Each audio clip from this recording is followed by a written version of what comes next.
우리 찬송가 353장 하시겠습니다. 찬송가 353장입니다.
찬송가 354장 하시겠습니다. 354장입니다.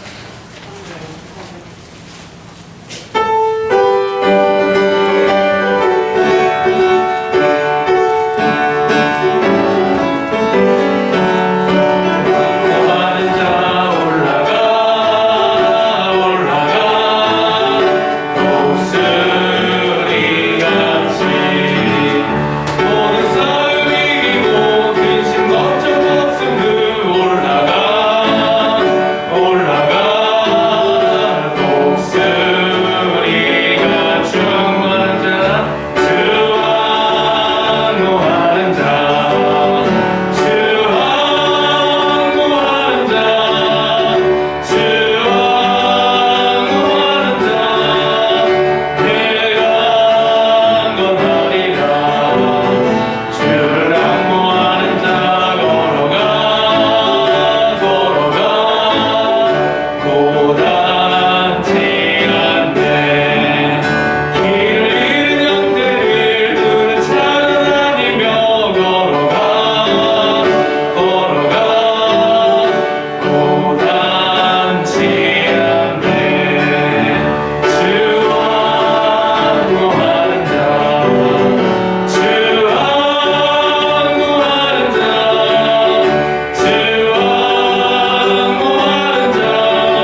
입장하시겠습니다.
성부, 성자, 성령, 성삼위 하나님께 주연절 갈급될 줄로 예배드립시다. 아멘.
오라 우리가 여호와께 노래하며 우리의 구원의 감사를 드리리라.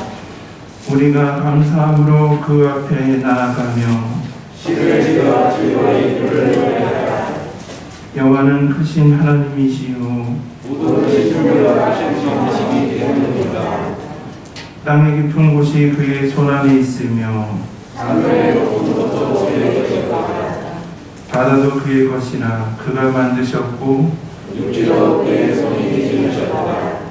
오라 우리가 굽혀 경배하며 우리를 주신 여호와께 무릎을 꿇자.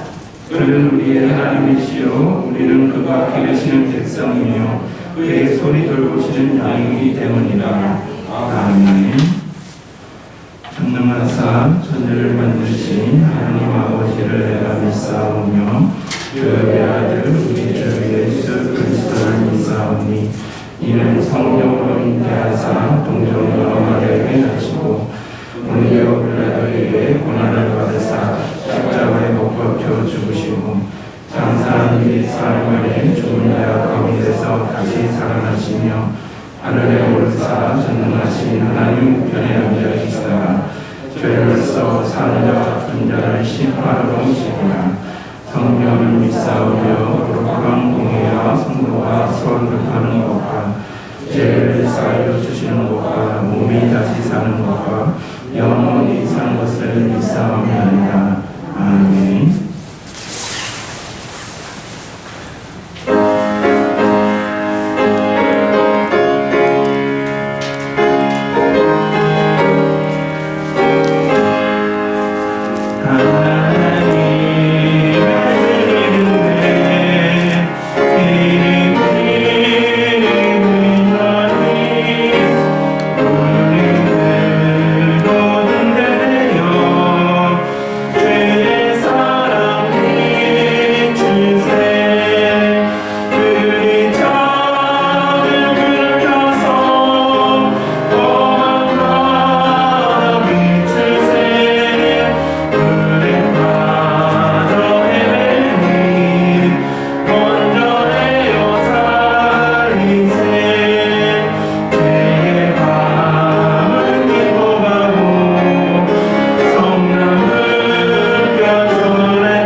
기도드리겠습니다. 주께서 이같이 우리에게 명하시되 내가 너를 이방의 빛으로 삼아 너로 땅끝까지 구원하게 하리라 하셨느니라. 아멘.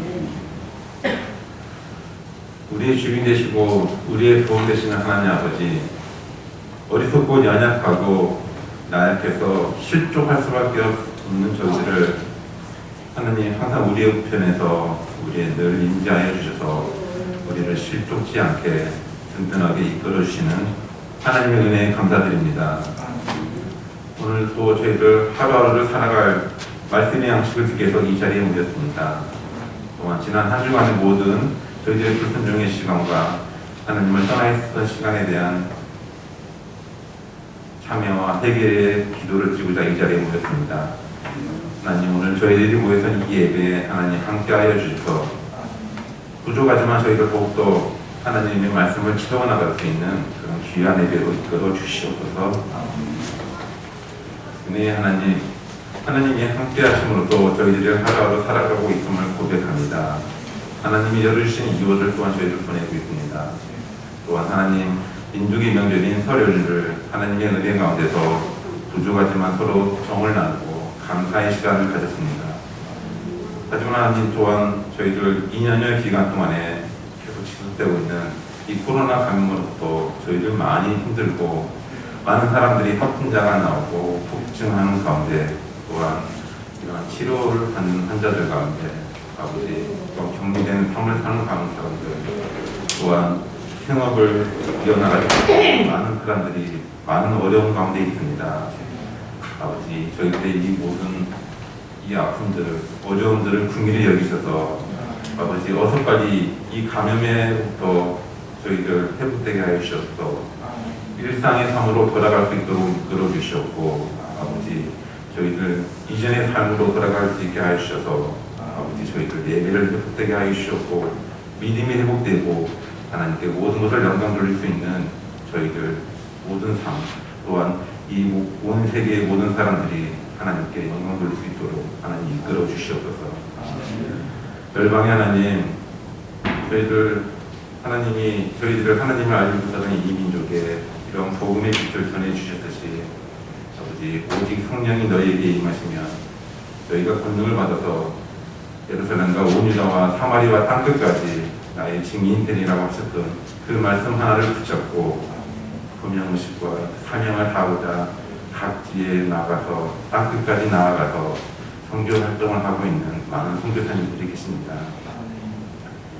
목숨과 생명보다 복음을 전하는 일을 더욱더 우선시하면서 하나님이 주신 그 사명을 다하고 있는 많은 선교사님들 가운데 하나님 함께하여 주셔서 이런 코로나 감염으로도 또 많이 이러한 이기적인 삶과 타 종교를 거쳐가는 어려운 가운데서도 하나님이 항상 함께하여 주셔서 선교사님들의 그 발끝이 닿는 그곳까지 아버지 항상 하나님 복음이 전파되고 하나님을 알아가고 구원을 얻고 영생을 얻어가는 자들이 더욱더 더해지는 그러한 선교의 역사가 이루어질 수 있도록 하나님 함께하여 주셔서 또한 맡은 바 부분을 다하면서 선교의 사역을 다하시는 그 선교사님들이 또한 영육간의 어려움 없이 선교 사역하는데 어려움 없이 하나님 늘 함께하여 주셔서 그 선교의 사역을 다할 때까지 하나님 항상 늘 동행하여 주시옵소서.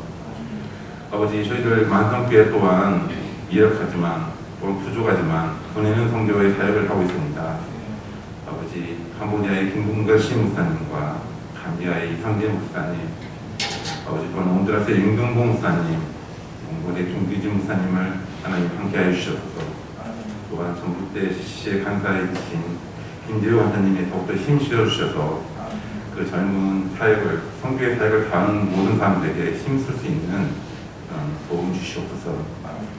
아버지 그래서 이 선교사님들이 오늘 이러한 열방의 그런 빛이 돼서 이방의 빛이 돼서 더욱더 하나님이 주신 그 선교의 사역을 다해서 하나님을 알지 못하던 그 많은 동남아시아나 아프리카나 중남미나 몽골에 더욱더 말씀의 빛이 전파되고 복음이 전파되는 그런 귀한 사역으로 이끌어 주셨소서.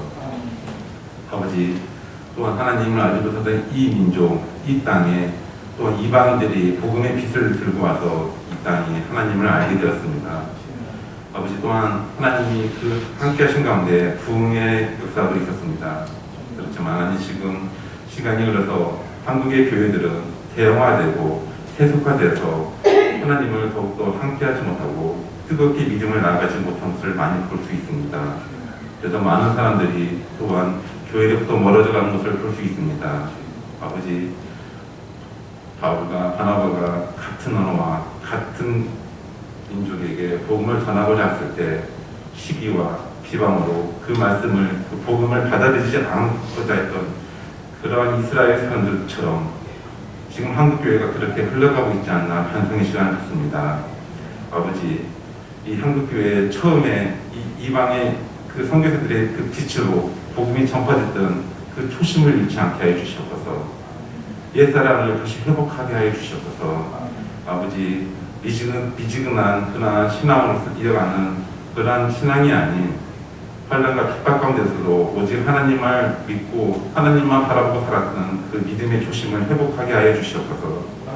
그래서 비록 하나님 다시 이 한국교회가 지금 보내는 선교 사역을 하고 있지만 이 보내는 선교 사역을 감당하고 있는 한국교회가 흔들리지 않도록 더욱더 붙잡아 주시옵소서.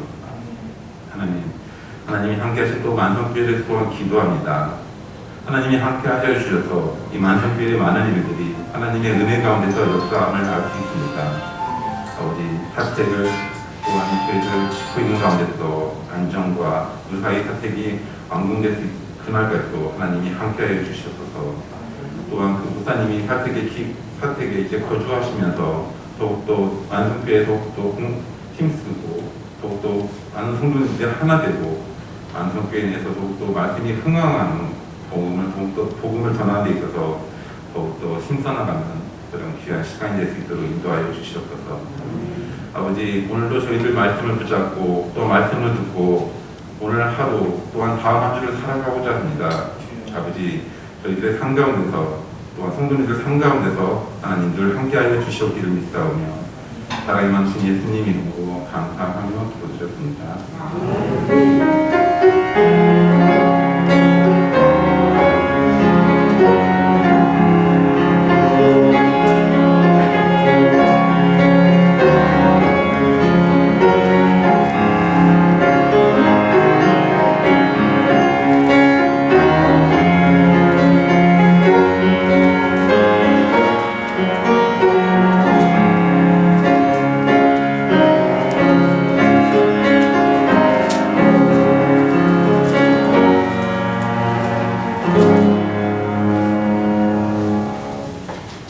오늘 하나님의 말씀은 요한계시록 12장 5절에서 6절까지의 말씀입니다. 그 요한계시록 12장 5절에서 6절의 말씀 우리 다 같이 합독하겠습니다. 여자가 아들을 낳으니 이는 장차 철장으로 만국을 다스릴 남자라. 그 아이를 하나님 앞과 그 보좌 앞으로 올려가더라. 그 여자가 강야로 도망하니 거기서 1261 동안 그를 영접하기 위하여 하나님께서 예비하신 곳이 있더라. 아멘. 하나님 감사합니다. 오늘 거룩한 주일을 맞이하여 주의 말씀을 듣고자 주님께 예배하고자 이 예배 자리에 나왔습니다. 하나님 이 자리 인자여 주옵시고 은혜로 허락하여 주옵소서. 이 부족한 종 또한 같은 시간에 어린이부와 중고등부에게 말씀을 전하시는 모든 선생님들에게 말씀의 능력을 허락하여 주셔서 오로지 주님의 말씀, 은혜로운 말씀을 전하는 귀한 시간을 인도해 주시기를 사오며 이 모든 말씀 살아있는 하신 우리 주 예수 그리스도의 이름으로 기도드립니다. 아멘. 오늘 우리가 이 요한계시록 설교 16번째 시간으로서 우리가 요한계시록 12장 1절에서부터 6절의 말씀을 중심으로 묵상하고자 합니다. 자, 우리가 요한계시록 9장 20절에서부터 21절은 우리의 성도님들에게 질문을 던지고 있었죠. 하나님께서 여러 가지의 재앙을 내리시고 심판을 하시는 것은 땅의 사람들, 예수를 주라고 고백하지 못하는 사람들을 주님 안에서 회개하고 돌아오게 하시기 위함임을 우리는 요한계시록을 통해서 계속 살펴보고 있죠. 그런데 어떻게 합니까? 그러나 예수님을 그리스도로 고백하지 않는 땅의 사람들은 회개하지 않죠. 주님께 돌아오지 않습니다. 복음을 듣지 않죠. 오히려 더 살인과 우상 숭배를 계속하며 살인과 음행과 도둑질을 계속하며 더욱 재앙과 멸망의 길로 걸어가고 있습니다. 그렇게 홀로 멸망의 길로 걸어가는 것뿐만이 아니라 교회와 또한 예수님을 믿는 사람들을 박해하며 고난을 주며 조롱하기까지 조롱과 비난을 하고 있음을 우리는 성서를 통해서 살펴보고 있죠. 이러한 시대에 요한계시록 9장은 이러한 복음이 전해지지 않고 회개하지 않는 이 시대에 우리 교회와 성도는 어떻게 해야 되는가, 무엇을 해야 하는가에 대해서 요한계시록 10장은 뭐라고 말하고 있습니까? 먼저 송이꿀보다 먼저 단 하나님의 말씀을 먹어야 함을, 하나님의 말씀을 묵상해야 함을 성서는 말하고 있죠. 그런데 이 송이꿀보다 단 하나님의 말씀은 입에서는 다나 배에서는 쓰다라고 성서는 말하고 있죠. 그것이 무엇입니까? 우리가 하나님의 말씀을 묵상하고 배우는 대로, 우리가 고백하는 대로 우리의 삶 속에서 살아내는 것이 마치 배에서 쓴 것처럼 우리가 삶 속에서 그리스도인답게 말씀에 순종하는 삶을 살아내야 한다고 성서는 말하고 있죠. 그런데 우리가 요한계시록 10장을 계속 보시면 사도 요한은 뭐라고 말합니까? 우리가 하나님의 말씀을 먹고 묵상하고 그 말씀을 순종할 뿐만 아니라 뭐라고 말합니까? 성서는 다시 예언하리라. 그 말씀, 그 복음을 다시 믿지 않는 사람들에게 전해야 됨을 말하고 있죠. 그래서 우리의 사명은 성서는 뭐라고 말합니까? 때를 어떤지 못 어떤지 하나님의 말씀, 복음을 전하는 것이 우리 교회와 성도들의 사명임을, 아무리 복음이 들려지는 것 같지 않고 제약과 어둠의 시대에 오늘날 복음이 들려지는 것 같지 않고 점점 제약의 시대로 살아가는 것처럼 보여도 우리 교회와 성도는 끝까지 때를 얻든지 못 얻든지 더욱더 복음을, 말씀을 묵상하고 말씀으로 삶을 살아내며 말씀을 전파하는 이 사명을 감당해야 됨을 요한계시록 10장은 말하고 있죠. 우리가 지난주에 살펴본 요한계시록 11장을 보시면 하나님의 본심, 하나님의 본뜻이 무엇입니까? 모든 사람이 주님께 돌아오기를 원하시는 하나님의 뜻을 회복하기 위해 하나님께서 두 증인을 세우시죠. 두 증인은 말씀을 전하는 사명을 감당할 때 하나님께서 어떻게 약속하십니까? 그들에게 권능을 주시고 그들을 보호하고 인도해 주시겠다라고. 그 성전과 또한 경배하는 자들을 측량하라는 것이 하나님의 뜻을 회복하는 자, 회복할 뿐만 아니라 하나님께서 그들을 보호해 주시겠다라는 의미였죠. 그래서 두 증인, 복음을 전파하는 자들은 하나님께서 권능을 주시고 우리에게도 오늘 기도처럼 우리가 예루살렘과 온 유대와 사마리아 땅 끝까지 이르러 주님의 증인이 되기를 원하는 자들에게 주님께서 권능을 주시고 내가 항상 너와 함께 하시겠다라는 인도하심의 약속을 주님께서는 우리에게 해주심을 고백하게 됩니다. 그런데 우리가 예수님께서 우리에게 큰 권능을 주셨는데 인도와 보호하심을 주셨는데 그 증인이 어떻게 합니까? 큰 성에서 그 사명을 마칠 때 죽임을 당하게 되죠. 사흘 반 동안 정말 장례를 치르지 못할 정도로 유대법으로 있어서는 정말 경멸을 당할 정도로 그들이 사명을 마쳤을 때 죽음을 맞이합니다.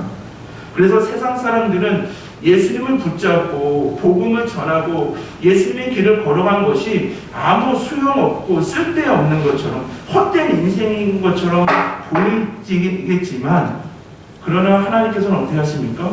그 두 증인에게 생기를 불어넣으셔서 그들의 발로 일어서게 하시는 부활을 시킴을 말하고 있는 것이죠.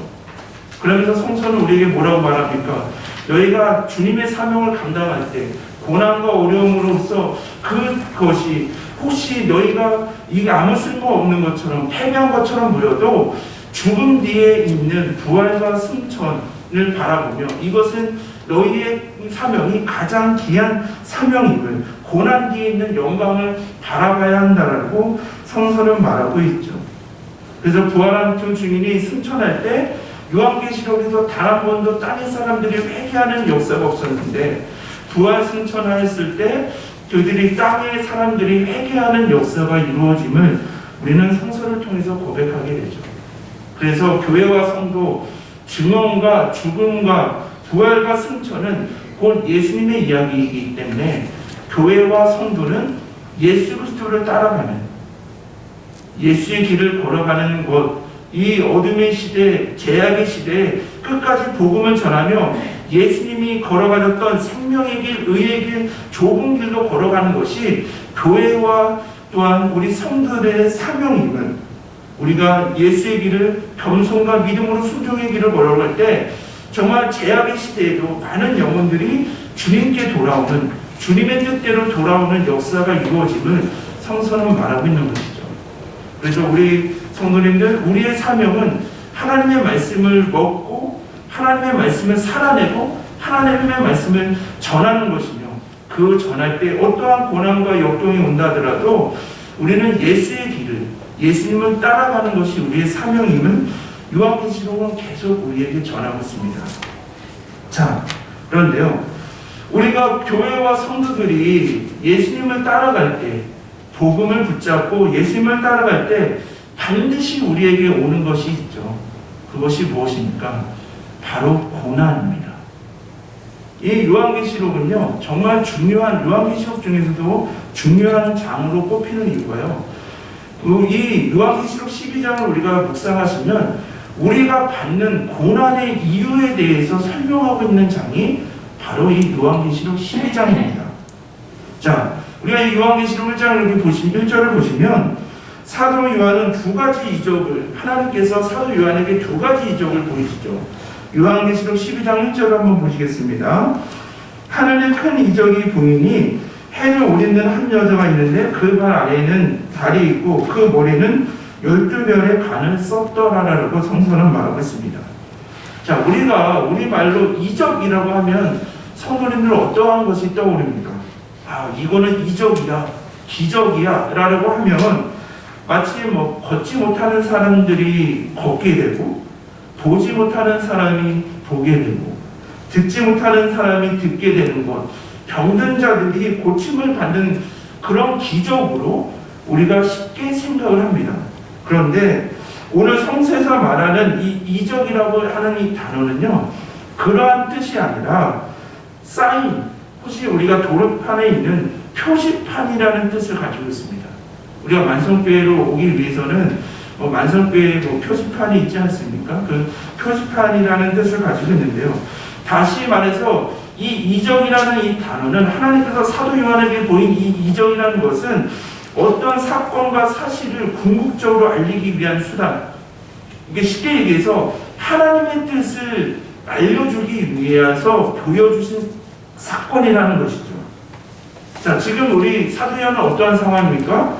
지금 사도 요한은 반모섬에 유배되어 복음을 전하다가 말씀을 전하다가 지금 반모섬에 유배되어 있어서 아무것도 할 수 없는 상황에서 절망하고 있고 낙심하고 있는 사도 요한에게 하나님은 그때 하늘의 표시판, 하나님의 뜻을 보여주고 계신다는 것이죠. 즉 하나님은 하나님의 큰 그림, 하나님의 뜻, 하나님의 표지판을 사도 요한에게 먼저 보여주심으로써 사도 요한이 하나님의 뜻 가운데 절망과 낙심을 버리고 회복되고 그가 기록한 요한계시록을 통해서 또한 초대교회 성도들과 오늘날 성도들이 회복되기를 바라셨다는 것이죠. 자, 하나님이 보여주신 이 표지판을 바라보면서 우리는 어떻게 고백해야 합니까? 예수님 때문에, 복음 때문에 우리가 지금 내 상황이 고난과 박해 상황이 있다 하더라도, 나에게 있는 고난과 박해 상황이 이해가 되지 않다 하더라도 하나님이 보여주신 이 표지판, 하나님의 뜻을 고백하면서 아, 이 땅에서 내가 제대로 삶을 살아가고 있구나, 내가 이 땅에서 진정으로 사명을 감당하고 있구나, 내가 지금 내 사명이 어디쯤 와 있고 내 사명의 끝에는 그 길 끝에는 무엇이 있는지를 하나님께서 사도 요한에게 또한 우리에게 보여주시기 위해서 이러한 이적들을 보여주고 계심을 성서는 말하고 있는 것이죠.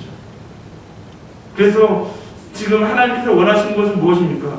사도 요한아, 네가 지금 복음을 전달하는 것 때문에 반모섬에 유배되어서 절망하고 낙심하고 교인들이 박해를 당하고 초대교회가 약해지는 그러한 인간적인 모습만 보지 말고 하나님의 큰 그림, 하나님의 뜻을 바라봄으로써 너가 그곳에서 회복되어서 또한 이 요한계시록을 기록하여 고난과 박해 가운데 있다 하더라도 하나님의 큰 뜻을 너희들이 깨달아 그 상황, 그 고난과 어려움 가운데서도 끝까지 사명을 감당해라라고 하나님께서 사도 요한에게 이적을 보이시고 그것을 기록하게 하셨음을 성서는 말하고 있죠.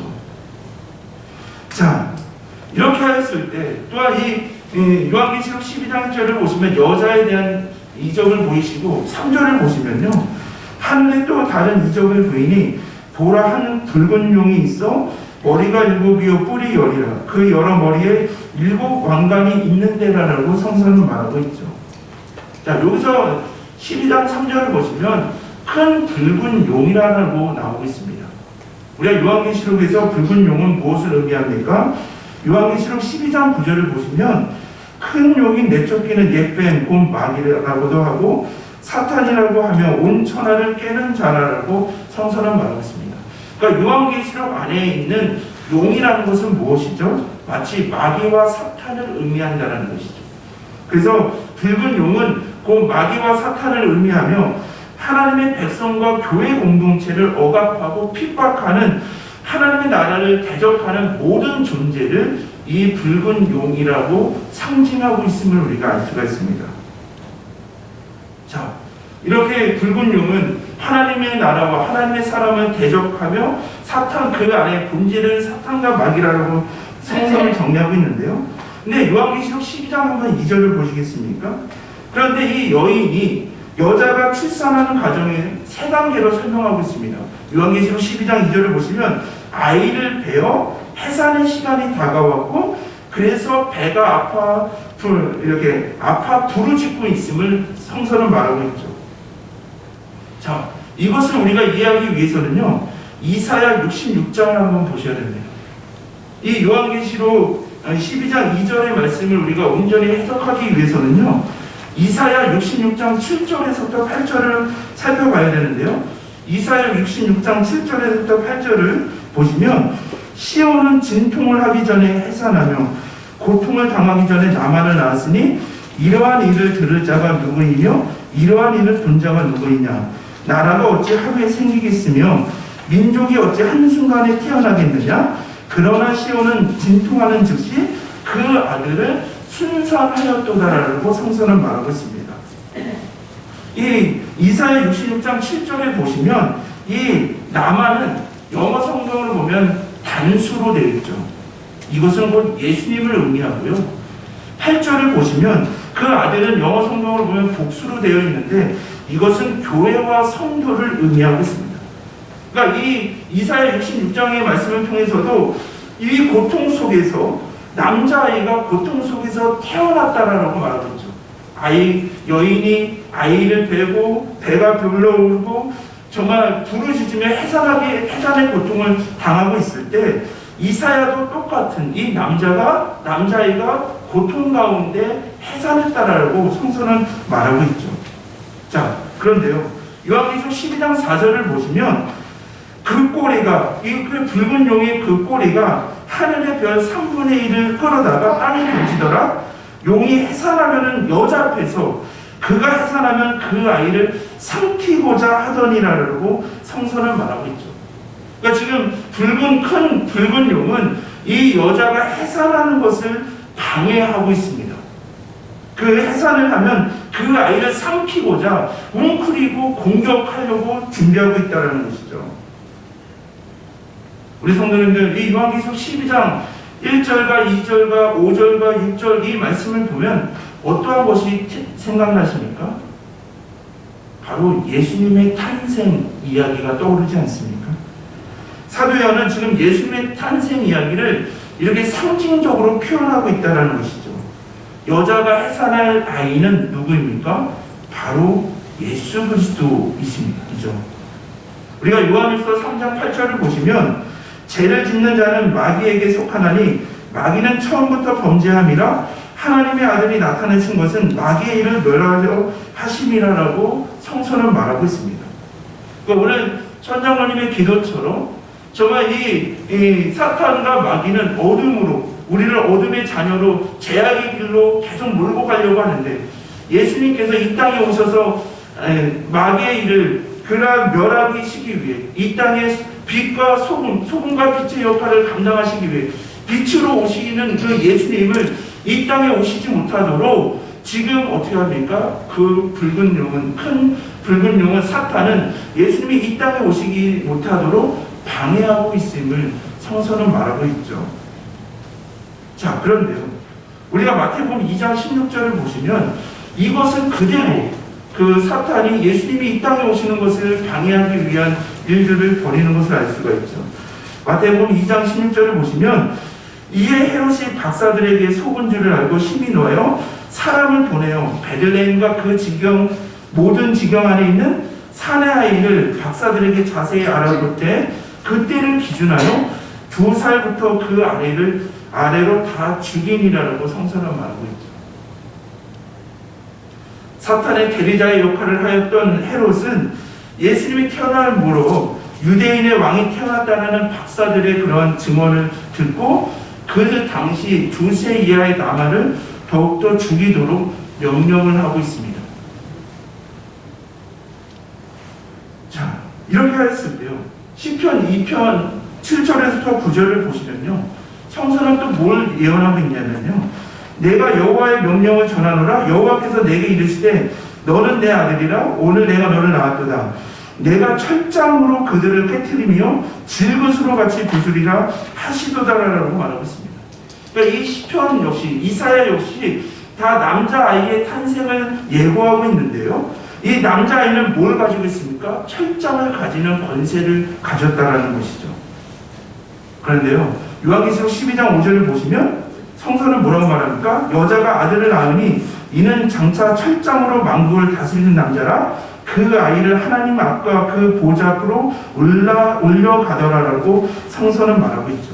그러니까 남자아이는 이 시편과 이사야와 또한 이 요한계시록에 나온 이 남자아이는 여인의 몸에 통해서 탄생될, 그리고 탄생된 우리의 구원자 예수 그리스도를 의미하고 있죠. 여자에게 태어난 이 아이는 하늘의 보좌 앞으로 이끌려 올라갔습니다. 따라서 아이를 삼키려고 했던 이 사탄의 시도는 하나님의 개입과 하나님의 뜻 가운데 실패하고 말았으면 성서는 말하고 있는 것이죠. 사탄이 예수의 길을, 예수님의 그 십자가의 길, 또한 그 죽음의 길을 걸어가지 못하도록 그를 방해하고 유혹하지만 어떻게 사탄이 예수님과 상대가 될 수 있겠습니까? 그 예수님을 방해하지 못하였고 예수님 끝까지 십자가의 길, 순종의 길, 부활 생명의 길로 걸어가심으로 우리에게 구원자가 되셨음을 성서는 증언하고 있죠. 그러면 오늘 이 요한계시록을 통해서 우리가 알 수 있는 것은 무엇입니까? 사탄과 마귀가 원래 공격을 하려고 했던 대상은 바로 아이 예수 그리스도였죠. 예수님이었습니다. 그런데 사탄은 예수님의 털끝 하나도 건드릴 수가 없죠. 어떻게 예수님이, 어떻게 사탄과 마귀가 예수님의 대적이 될 수 있겠습니까? 털끝 하나 건드릴 수 없었으면, 하나님이 개입하시고 하나님의 인도하심으로 털끝 하나 건드릴 수 없었으면 성서는 증언하고 있죠. 그렇게 하였을 때 사탄이 예수님에게는 상대가 안 되기 때문에 사탄이 공격하고 유혹할 대상을 찾았는데 그것이 바로 교회와 성도임을 요한계시록 12장은 말하고 있는 것입니다. 왜 사탄이 교회와 성도를 공격의 대상으로 삼겠습니까? 왜냐하면 예수님의 눈길이, 예수님의 시선이, 예수님의 사랑이 항상 교회와 성도들에게 머물러 있는 것을 알았기 때문입니다.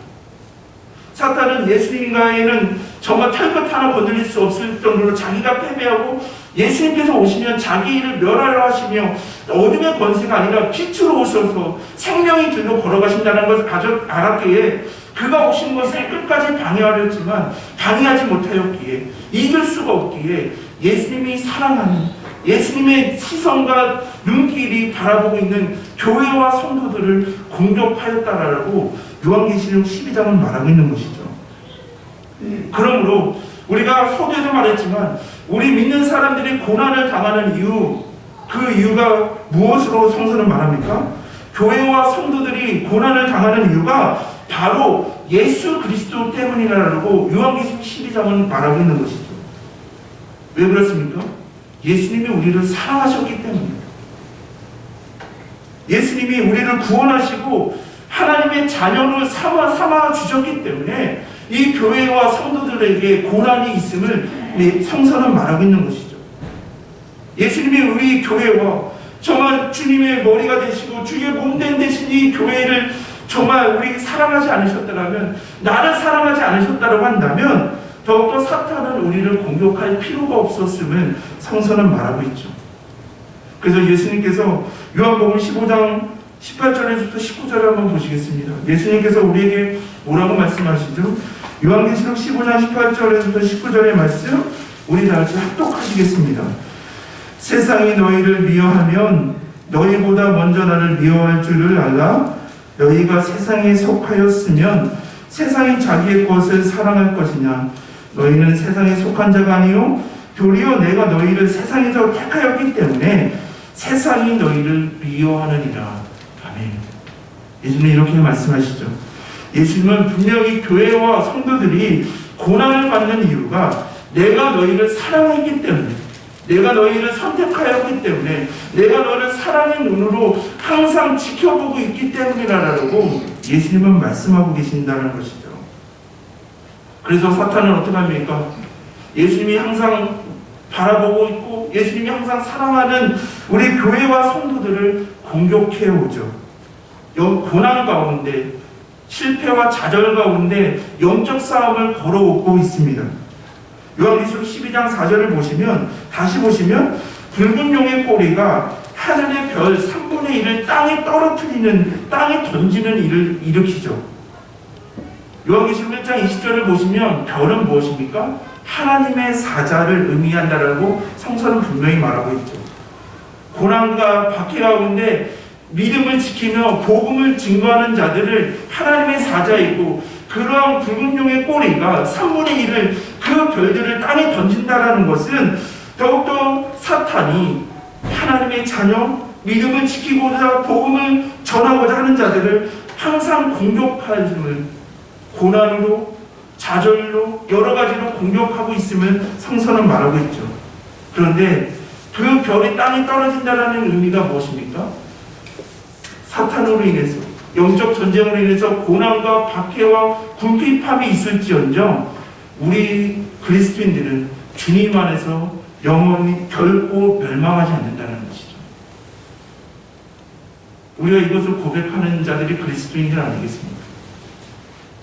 우리 안에 고난과 아픔과 절망과 낙심이 있을지언정 그 고난과 절망과 낙심으로 인해서 우리는 결코 멸망하지 않는 존재임을 고백하는 자들이 그리스도인이라는 것이죠.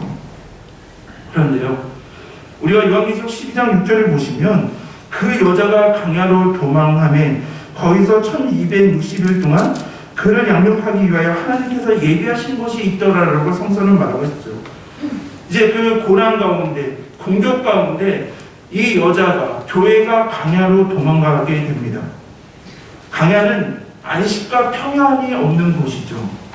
이는 고난을 당하고 있는 공격을 당하고 있는 교회를 말하고 있는 것입니다. 교회가 강야로 도망가는데 그곳에서 1260일 동안 있었다라고 성서는 말하고 있죠. 하나님이 강야에서 교회와 성도를 1260일 동안 양육하셨다라는 것은 하나님이 교회를 성도를 지금부터 종말의 날까지 보호하고 지켜주신다는 것이죠. 사탄이 그러한 공격으로 인해서 정말 강야에 내몰리는 것 같지만 하나님께서 그곳을 예비하셔서 1260일 동안 지금부터 주님 오실 때까지 우리의 사명 다할 때까지 하나님께서 교회와 성도를 보호하시고 인도하시겠다라는 약속이 바로 1260일 동안 양육하신다라는 말씀이라는 것이죠. 자, 우리 성도님은 한번 우리가 사도 요한을 하나님께서 사도 요한에게 어떻게 하십니까? 이 이적을 보이심으로써 이 사람의 눈, 육신의 눈으로 바라보지 말고 세상의 눈이 아닌 하나님의 시선으로 하나님의 뜻으로 바라보라라고 그것을 격려하기 위해서 이 이적들을 보이시지 않습니까? 만약에 오늘날 우리 한국교회를 또 우리 교회를요 사람의 눈으로 육신의 눈으로 바라볼 때는요 얼마나 마음이 아픕니까? 여러 가지 분열의 소식도 있고요. 또한 다툼의 소식도 있고 점점 여러 가지로 약해지는 소식들만이 우리에게 들려지고 있죠. 또한 이 사탄의 세력은 얼마나 교회를 무너뜨리려고 지금도 공격합니까? 목회자와 성도와 성도를 서로 갈라놓으려고 하고 또한 이것으로 인해서 다툼으로 이 교회를 넘어뜨리려고 하죠. 그런데요, 요한계시록 2장 1절을 한번 보시면 요한계시록은 분명히 말합니다. 오른수는 예수님의 절대적인 권력을 의미하며 일곱 촛대는 일곱 교회를 의미한다라고 얘기했잖아요. 그러므로 이 교회라는 것은 절대적인 권위와 능력을 갖고 계시는 예수님께서 교회를 주관하신다라는 것이죠. 오늘날 우리 많은 성도님들이 어떠한 상처를 받습니까? 교회 안에 왔을 때 교회를 오면 목회자를 바라보십니까? 목회자와 많은 사역자들을 바라보십니까? 아니면 교회를 오셨을 때 장로님들을 비롯하여 많은 성도님들을 바라보십니까? 만약에 우리가 교회에 와서 정말 이 교회를 주관하시고 역사하시는 예수 그리스도를 바라보지 못하고 목회자나 사람들과 성도들을 바라본다면요 우리는 분명히 상처받을 수밖에 없습니다. 우리 인간들은 연약하기에 서로 상처를 주고받고 자신도 모르는 사이에 상처를 주고받고 있지 않습니까? 교회 사이를 거느시며 이 교회를 주관하시는 예수 그리스도를 바라보지 않는다고 한다면 상처받지 않는 사람은 아무도 없다는 것이죠. 그러므로 우리가 바라봐야 될 것은 불완전한 이 교회의 모습 또한 사람들이 아니라 교회를 주관하시고 거느리시는 예수 그리스도를 바라봐야 한다는 것이죠. 그런데요, 그래서 요한계시록 12장 6절을 보시면 다시 인간적인 시간으로 볼 때는 강야가, 여자가 강야로 도망가매가 보이겠지만 하나님의 시선으로 하나님의 뜻을 회복함으로 다시 본다면 강야가 그를 양육하기 위해 하나님께서 예비하신 곳이었다라는 것이 보이게 되죠. 하나님께서 강야 생활을 하신 이유가 무엇입니까? 신명기 8장 2절을 보시면 강야는 하나님의 임재를 경험하고 하나님의 인도하심을 고백하는 장소가 강야임을 말하고 있죠. 마치 이런 것 아니겠습니까? 사탄이 더욱더 교회와 성도들을 공격하고 또한 고난과 박해 가운데 우리를 더욱더 마치 강야 속으로 몰아내어서 마치 승리한 것처럼 우리가 고난과 어려움 가운데 좌절하고 있고 상처받고 있고 분열하고 있으면 마치 승리한 것처럼 의기당당하겠지만 그러나 사탄은 아무것도 없는 강야로 내몰았다고 자신이 승리했다라고 생각할 수가 있지만 그곳에 하나님의 놀라운 반전이 있다라는 것이죠. 하나님은 그 실패의 자리, 쫓겨난 강야에서 우리를 영적으로 회복시키시고 힘주시고 새롭게 하시는 그 자리를 예비하셨다라는 것이죠. 이것을 우리가 볼 수 있어야 한다라고 성서는 말하고 있습니다. 귀한 성도 여러분, 우리가 이렇게 하나님의 오늘 사도 요한에게 보여주신 하나님의 표지판, 하나님의 뜻으로 우리가 눈을 회복한다면요, 우리가 당하고 있는 고난과 어려움, 박해가 하나님 정말 그곳의 끝이 아니라 믿음과 인내 가운데 소망 가운데 나아갈 때 그 고난이 우리에게 영광이 되고 감사함이 됨을 성서는 말하고 있는 것이죠. 귀한 성도 여러분, 오늘 이 말씀을 준비하면서요, 우리가 고백해야 될 것이 있습니다. 우리가 죄를 범해서 당하는 고난은요, 하나님 앞에 회개해야 합니다. 우리의 죄악으로 인해서 당하는 고난은요, 우리가 하나님 앞에 철저히 고난을 회개를 해야 하지만, 그러나 하나님의 말씀, 예수님의 복음 때문에 말미암아 고난과 박해를 당하고 있다면요, 그 고난은 우리에게 영광이 된다는 것이죠. 고난을 피하려고 하는 것이 아니라 우리가 고난을 오히려 복음 때문에, 교회 때문에, 주님 때문에 고난이 없는 것이 우리가 부끄러운 것이지, 예수님 때문에 고난 때문에, 교회 때문에 고난이 있는 것은요, 우리에게 오히려 영광이 됨을 성서는 말하고 있습니다. 로마서 8장 18절을 보시면요, 생각하건대 현재 고난을 장차 우리에게 나타날 영광과 비교할 수 없도다라고 성서는 말하고 있고요, 골로새서 1장 24절을 보면 사도 바울은 뭐라고 고백합니까? 나는 이제 너희를 위하여 받는 괴로움을 기뻐하고 그리스도의 남은 고난을 그의 목된 교회를 위하여 내 육체에 채워놓으라라고 이렇게 사도 바울은 고백하고 있습니다. 귀한 성도 여러분, 우리가 아까 요한복음 15장의 말씀을 통해서 예수님이 우리에게 조금 미안해하고 마음 아파하시는 것이 느껴지지 않습니까? 너희가 지금 고난을 당하고 영적인 전투에서 고난과 어려움과 낙심을 하는 것은 바로 내가 너를 사랑하기 때문이다. 교회와 너를 사랑하기 때문에 사탄이 너희들을 무너뜨리기 위해서 너희들을 공격하는 것이니 그 너희들의 그 고난과 박해가 얼마나 힘들냐고 말씀하시는 것처럼 느끼죠. 그런데 성서는 분명히 말하죠. 우리가 고난을 당하는 이유가 예수님이 교회와 성도를 사랑하시기 때문에, 나를 주님의 자녀로 택하셨기 때문에 우리가 그 길을 걸어갈 때 그 고난은 우리에게 없어지지 않을 것임을 성서는 분명히 말하고 있죠. 그렇기 때문에 우리는 이렇게 고백하며 나아가지 않으시겠습니까? 예수님, 나에게 예수님 때문에 고난과 아픔이 있다 하더라도 우리에게 미안해하실 필요 없습니다.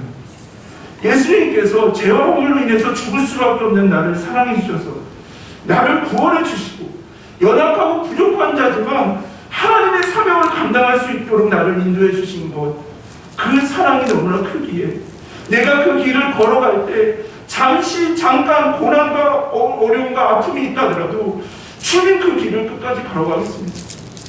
그 주님을 붙잡는 그 복음의 길 끝에 그 길이 우리의 영광이고 우리의 승리의 길이라는 것을 오늘은 고백하기에 예수님 우리에게 미안하시지 마십시오. 우리에게 크신 능력, 나에게 크신 능력을 주셔서 끝까지 고난 가운데 주님의 길을 걸어갈 수 있도록 크신 능력으로 인도하심으로 나를 인도하여 주옵소서.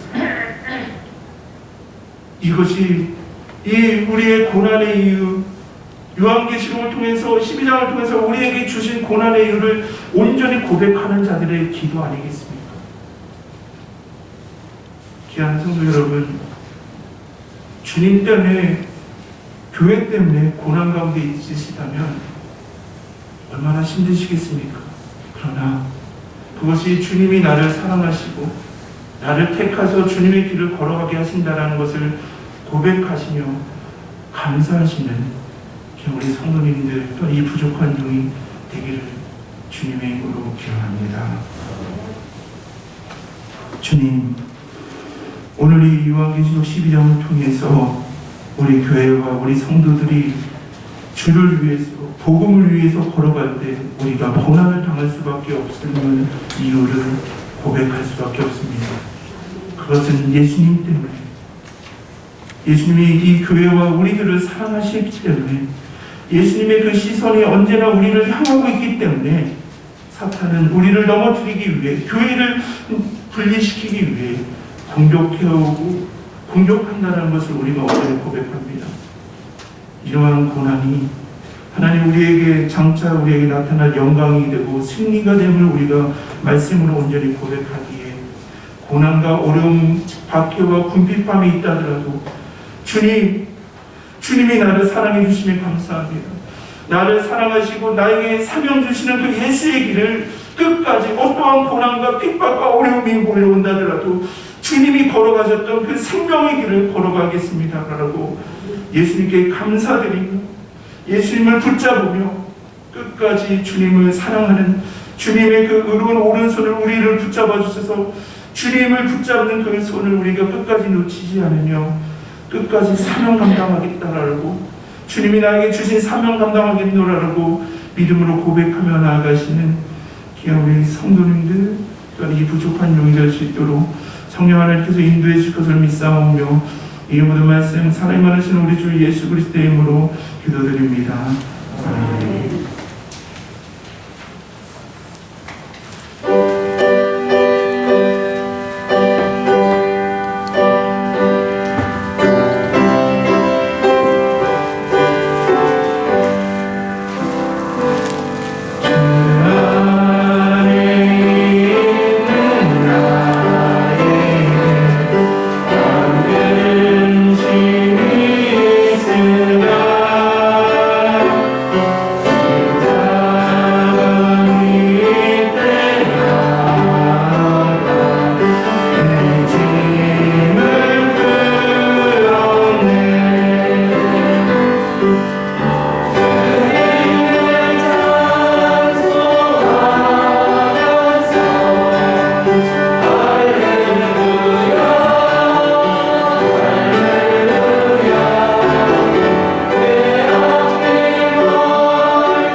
온전히 고백하며 드려지는 이 예물위에 복의 복을 더하여 주사 아직도 그리스도를 고백하지 못하는 자들에게 복음이 전해지는 곳에 귀하게 쓰임받을 수 있는 이 예물이 될 수 있도록 인도하여 주옵소서. 하나님, 우리가 그동안 주를 위해, 교회를 위해 고난을 받을 때 그 고난의 이유를 우리가 온전히 알지 못하여서 하나님 앞에 원망하며 투정 부리며 하나님 앞에 온전히 서지 못한 것을 우리가 온전히 회개합니다. 오늘 이 말씀을 통해서 이 고난의 이유가 예수님께서 죄와함을 인해서 죽을 수밖에 없는 우리들을 이 주님의 몸된 교회를 너무나 사랑하셨기 때문에 예수님이 우리를 사랑하셨기 때문에 그 길을 걸어가는 우리들에게 고난과 어려움과 낙심과 절망이 있음을 우리가 온전히 고백합니다. 오늘 이 찬양처럼 우리의 낙심과 고난이 있을 때 우리의 그 두려움이 변하여 우리의 소망 되시고 우리의 승리자 되시는 예수 그리스도께 기도할 수 있는 공동체가 될 수 있도록 인도하여 주옵시고 우리의 한숨이 편하여 고난 가운데 우리가 소망을 바라보며 승리를 바라보며 감사와 영광 우리의 한숨이 변하여 우리의 노래가 되는 역사가 이루어질 수 있도록 인도하여 주옵소서. 그러므로 어떠한 상황 속에서도 주님을 찬송하면서 항상 주님을 찬송하며 할렐루야 내 앞길 멀고 험해도 그 길은 잠깐이고 우리의 승리는 영원하다는 걸 온전히 고백하며 우리가 끝까지 예수님을 사랑하며 나보다 우리가 예수님을 사랑하는 것이 어찌 하나님과 비교할 수 있겠습니까? 그러나 우리가 큰 사랑받은 자로서 우리가 예수님을 사랑하며 끝까지 예수의 길을 걸어가겠노라고 이 찬양의 고백처럼 우리의 삶을 인도해 줄 것을 믿사오며 이 모든 말씀 사랑이 많으신 우리 주 예수 그리스도의 이름으로 기도드립니다. 아멘. 우리 옆에 분들과 평안의 인사 나누시겠습니다. 샬롬, 주님의 평안을 빕니다. 샬롬, 주님의 평안을 빕니다. 우리 2022년은 우리 만성교회 정규인 신약 필사를 하고자 합니다. 다음 주까지 신청을 서기석에서 받고자 하는데요. 우리 어린이부터 어른 고등부까지 한 권이라도 우리가 믿음으로 말씀을 먹는 의미로 말씀을 순종하는 의미로 우리가 어린이부터 노년에 이르기까지 다 참여하실 때 하나님의 큰 은혜가 있을 줄 믿습니다. 기도하시고요. 우리가 다음 주까지 신청을 받도록 하겠습니다. 그래서 교회에서 필사 용지와 필사 볼펜을 나눠 드릴 거고요. 11월에 모아서 우리 정규 신약 필사 성경을 제본으로 만들어서 하나님께 봉헌하고자 합니다. 많은 참여 우리 권사님들도 짧은 권이라도 함께 믿음으로 함께 하시기를 바랍니다. 임신노예를 위해서 기도해 주시고요. 특별히 사태 봉사를 위해서 기도해 주시기 바랍니다. 우리 다 같이 일어나셔서 절찬의 찬송입니다. 찬송하시겠습니다.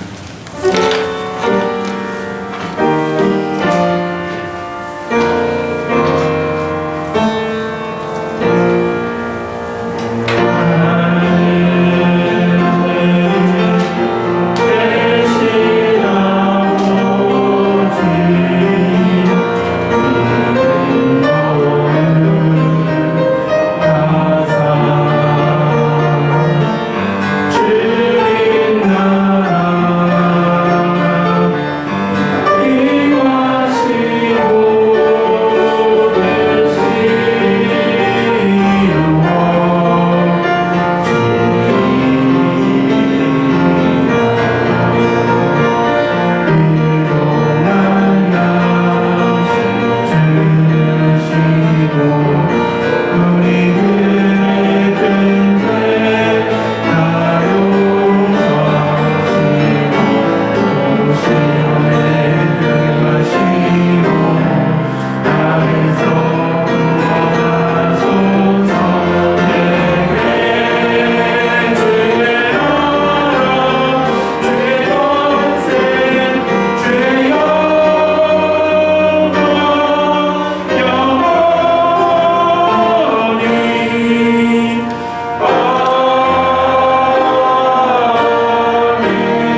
우리의 머리가 되시며 주인이 되시는 예수 그리스도의 은혜와 하나님의 크신 사랑과 성령님의 강화 감동 교통하심이 주님 때문에 복음 때문에 고난과 환난 가운데 있다 하더라도 그 고난이 예수님이 나를 사랑하셨기 때문이라는 것을 온전히 고백하며 강에 내몰리는 것처럼 아파하고 쓰러지고 패배한 것처럼 보이지만 그 강야가 하나님께서 예비하신 곳임을 회복으로 정금같이 주님께 나아오게 하시는 곳임을 온전히 고백하며 끝까지 예수님을 사랑하며 주신 사명을 감당하겠노라고 믿음으로 고백하며 나아가시는 귀한 성도님들 머리 위에 지금부터 영원까지 함께 하시기를 축원합니다. 아멘.